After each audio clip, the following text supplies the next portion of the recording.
Je vous parlais de Mama Kimpamvita. Et je parlais de l'homme noir. Aujourd'hui, le problème de l'homme noir, c'est l'homme noir. Ah, dire ça doit soulever des interrogations.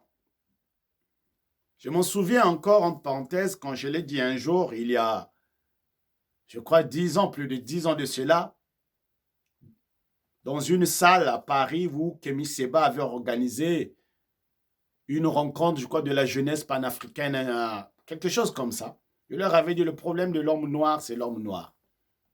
Ces jours-là, Kémy Séba, peut-être pas lui directement, mais ceux qui étaient dans la salle, m'avaient traité de traite, de vendu. Je m'en souviens de ces vigiles qui sont venus me prendre Manu Manitaria qui m'ont jeté dehors. La langue des autres, c'est très compliqué parfois. Voilà pourquoi restons dans notre propre langue. Ces vigiles-là sont venus me prendre et m'ont jeté dehors. Ils m'ont traité de traite. Parce que je venais de leur dire que le problème de l'homme noir, c'est l'homme noir lui-même. Ils m'auraient pu demander, mais pourquoi tu le dis? Mais vous savez, lorsque l'être humain n'a plus le sens de l'interrogation, sa connaissance s'arrête. Mais parce que mes frères, mes sœurs, ma tata et ma maman, vous allez vous rendre compte que quand l'homme blanc veut faire quelque chose de mal à l'homme noir, il passe toujours par l'homme noir. On peut prendre beaucoup d'exemples.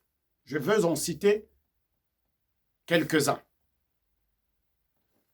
De Gaulle, pour faire asseoir le franc CFA, par exemple, il a eu besoin de Senghor, l'ancien président sénégalais, et d'Houphouët-Boigny.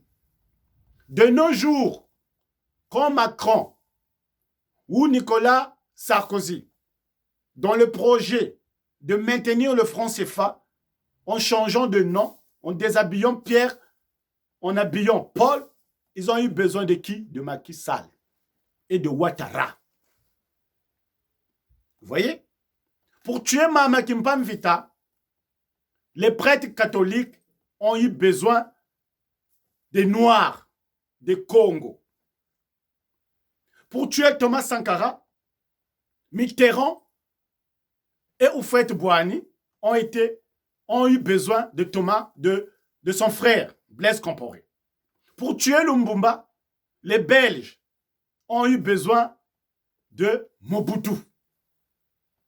Et au Congo, quand on a tué Marengwabi, on sait. Vous voyez? Pour faire descendre Youlou, ce sont même les Congos qu'on appelle l'Ari, cette forme de race qu'on a fabriquée je ne sais où, dérivant des Congos. Pour faire chuter Tata Machua, on a eu besoin des Lari. Pour moi, les Lari, c'est devenu cette race de traite.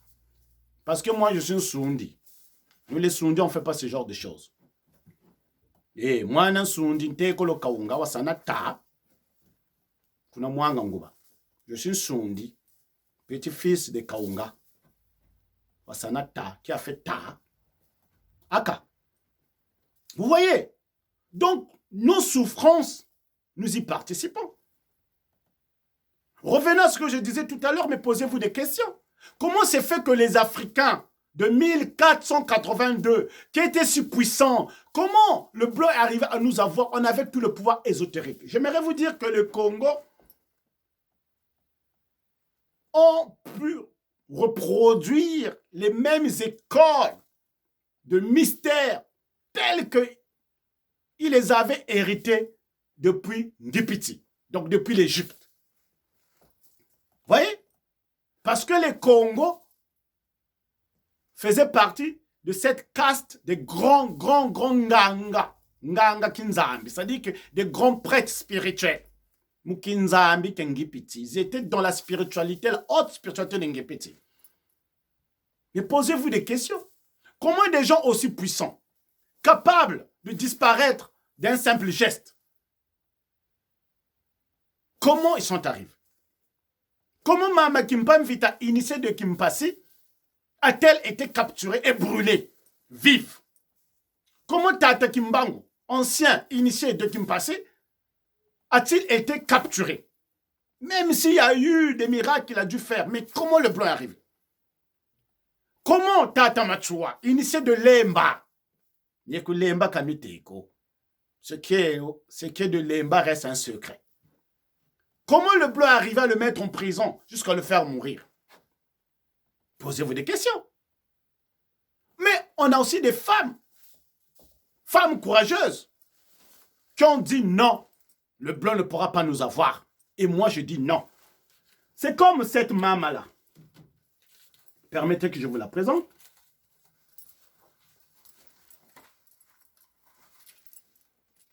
Mama Zinga. Mama Zinga, cette vaillante sœur avait dit non aux Blancs, aux Portugais. Vous ne m'aurez pas. Et mon peuple non plus. Ya Vimba ya Mambu. Yuboyeke. Wunafa Utata. C'est des proverbes Congo profonds. C'est du sacré. Elle a dit non, je ne me laisserai pas faire. C'est les terres de mes ancêtres. Vous n'avez pas le droit de les prendre. Mama Zinga, on sait l'histoire de Mama Zinga. Ce qu'elle a fait. Ah oui, elle envoyait des guêpes. Nyoshi. Ah oui, cherchez l'histoire. Elle envoyait des guêpes mystiques chez les Portugais. Malgré il y a eu des Hollandais, mais avant ça, elle envoyait des guêpes. Chacun prenait sa route. Même après la mort de Mama Kimpamvita, les Congos de la haute tradition spiritualité ont fait la guerre aux Portugais. Ils ont fui. Certains sont allés se réfugier là où se trouve actuellement l'Angola. Parce que c'était mystique. Voyez? Ah oui! Et ce n'est pas seulement au Royaume Congo. Nous avons une autre sœur ici. Amani Sankento. Ça, c'est son histoire. Il faut lire. Mama Amani Sankento, nous sommes aux environs de l'an 35 et l'an 20 avant Jésus-Christ. Cette mère-là, la reine Amani Sankento, Amani Sankento, elle a terrassé des Romains. Renseignez-vous. Dans le royaume de Couche. Renseignez-vous. Actuellement au Soudan. Elle a terrassé des Romains. Elle ne s'est pas laissée faire. Voyez, c'est malheureux qu'aujourd'hui, ce sont les hommes qui sont... mais c'est les femmes qui ont combattu. Qui ont beaucoup combattu. C'est comme après la mort de Tata Machua, Mama Mouilou a fait le grand travail. Voyez, pourquoi ces sœurs-là, à la différence de Mama Kimpamvita, n'ont pas été capturées? Mais parce que Bambuta, Mama, les Mama Kimpamvita se sont livrés.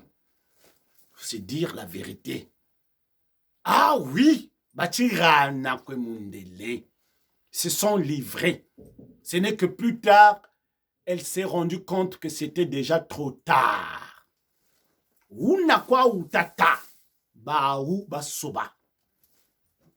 Mais oui, le crocodile, quand il est dans l'eau, il est puissant. Mais dès qu'il sort à la savane, il perd une partie de sa puissance. Et on peut l'attraper. Ngolo zangando kuntila, mais bon peu bouquet mon mamba. Les Mama Kimpamvita se sont livrés. Les Tata Kimbangu se sont livrés. Les Tata Machua se sont livrés. Sans se rendre compte. Mais parce que, en devenant blanc, spirituellement, en devenant chrétien, c'est ceux qui se sont dit, avant d'être baptisés, donnez tout ce que vous avez. Ils ont tout donné. Ils se sont livrés. Vous voyez? Ils se sont livrés. Or, qu'on s'était dit, Wunakwa ou Tata, c'est des sermons. Ça dit que on ne change pas. On maintient le serment, on respecte le serment. Wunakwa ou Tata. Restons dans le respect du serment. Mais les Mama Kimpamvita sont livrées. Elles sont devenues chrétiennes, on les a baptisées. Mais je croyais que les prêtres d'hier, c'est les prêtres d'aujourd'hui. Des abuseurs des gamins. Des abuseurs des bonnes sœurs. Non. Ça, c'était des prêtres et certains étaient des francs-maçons. Certains étaient de la haute dimension. Donc à cette époque-là, la franc-maçonnerie est en force dans le territoire, en Europe. Je ne dis pas que ceux qui sont venus au Royaume-Congo étaient des francs-maçons. Non. Je dis, c'était des gens qui étaient des grands pratiquants de la haute magie orientale. En particulier, Ngepeti. C'est ça. Donc, ce n'étaient pas des gens qui étaient venus pour venir se balader